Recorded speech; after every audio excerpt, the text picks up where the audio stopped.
नमस्कार दोस्तों, TET exam fever में एक बार फिर से आपका स्वागत है। फ्रेंड्स, इस वीडियो में हम लोग बात करेंगे लॉर्ड मैकाले के बारे में। अगर एक लाइन में हम मैकाले के बारे में कहें तो मैकाले चाहता था कि व्यक्ति शरीर से तो भारतीय रहे, सामने से देखने में भी भारत का ही हो, परंतु उसकी सोच, उसका पहनावा, उसकी शिक्षा सब अंग्रेजी हो और सभी अंग्रेजी शिक्षा के प्रचार में ही शामिल रहें।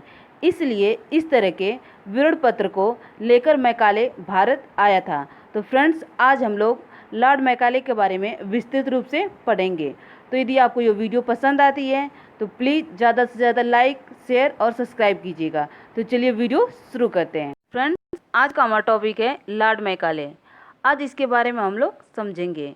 तो चलिए देखते हैं।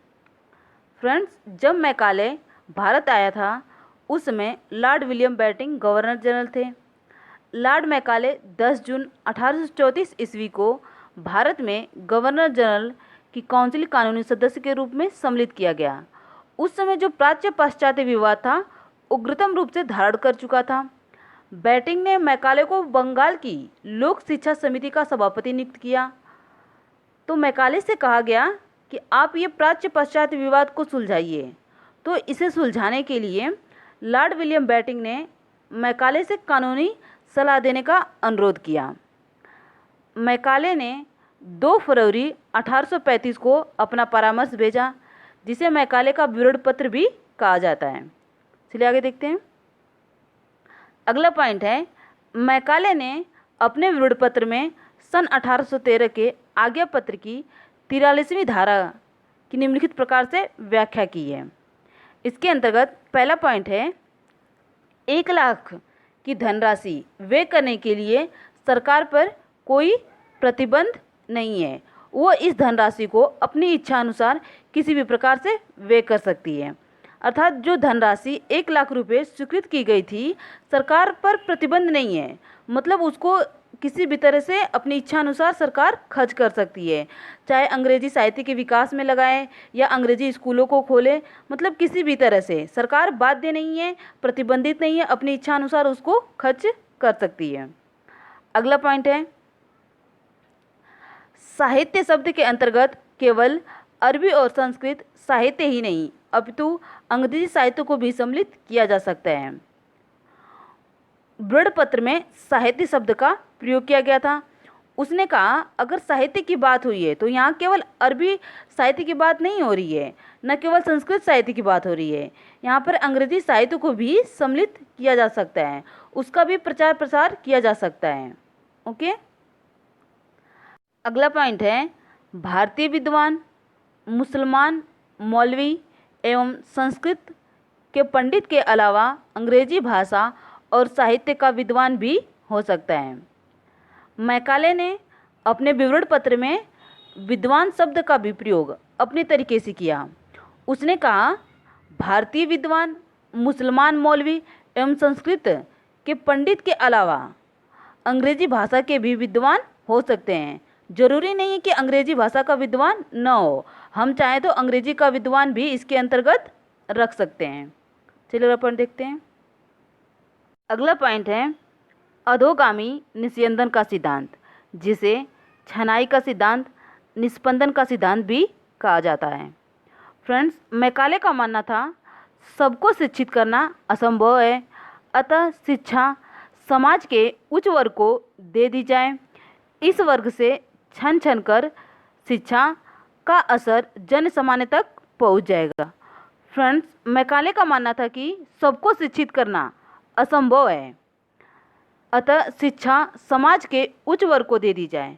जो उच्च वर्ग है उससे शिक्षित कर दिया जाए, तो वहाँ से छन छन कर जन सामान्य तक शिक्षा अपने आप पहुँच जाएगी, ऐसा मैकाले मानता था।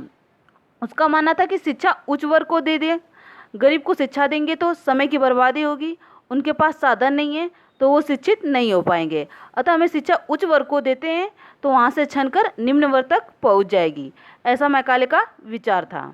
चलिए अपन देखते हैं। अगला पॉइंट है, मैकाले के सुझाव पर निर्मित शिक्षा नीति के दोस्त। जो मैकाले ने अपना सुझाव दिया था उससे शिक्षा नीति में कुछ दोष भी आए थे। तो चलिए देखते हैं। इसके अंतर्गत पहला पॉइंट है, भारतीयों में फूट का बीजारोपण हुआ। भारतीय साहित्य एवं संस्कृति की अवहेलना की गई। भारतीय जो साहित्य था एवं संस्कृति थी उसकी पूरी तरह से अवहेलना की गई। उसका एक कथन भी है, एक अच्छे अंग्रेजी के पुस्तकालय की एक अलमारी के बराबर ही समस्त संस्कृत और अरबी साहित्य है। उसका मानना था पूरी दुनिया में जितना अरबी संस्कृत साहित्य है उसको आप ले आइए और एक इंग्लिश की जो लाइब्रेरी होगी या अंग्रेजी का पुस्तकालय होगा उसकी एक अलमारी उस संपूर्ण साहित्य के बराबर होगी। मैकाले का इस प्रकार से कथन था। अगला पॉइंट है, भारतीय धर्म की अवहेलना की गई थी। अपने ईसाई धर्म को आगे बढ़ाने के लिए भारतीय धर्म की अवहेलना की गई, यानी भारतीयों को जो धर्म था उसको अलग रख दिया गया।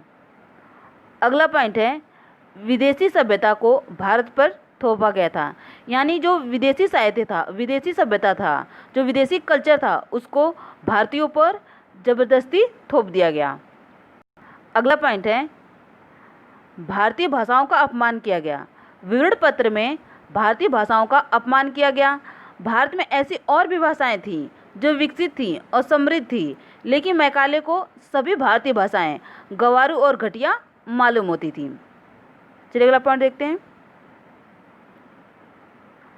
अगला पॉइंट है, अंग्रेजी को ज़बरदस्ती लोगों पर थोपा गया। मैकाले ने विदेशी भाषा के माध्यम से पाश्चात्य सभ्यता को भारत पर थोपने का प्रयास किया। चलिए अगला पॉइंट देखते हैं। अगला पॉइंट है, भारत में ऐसा शिक्षित वर्ग तैयार किया जाए जो अंग्रेजी शासन को दृढ़ता प्रदान करे।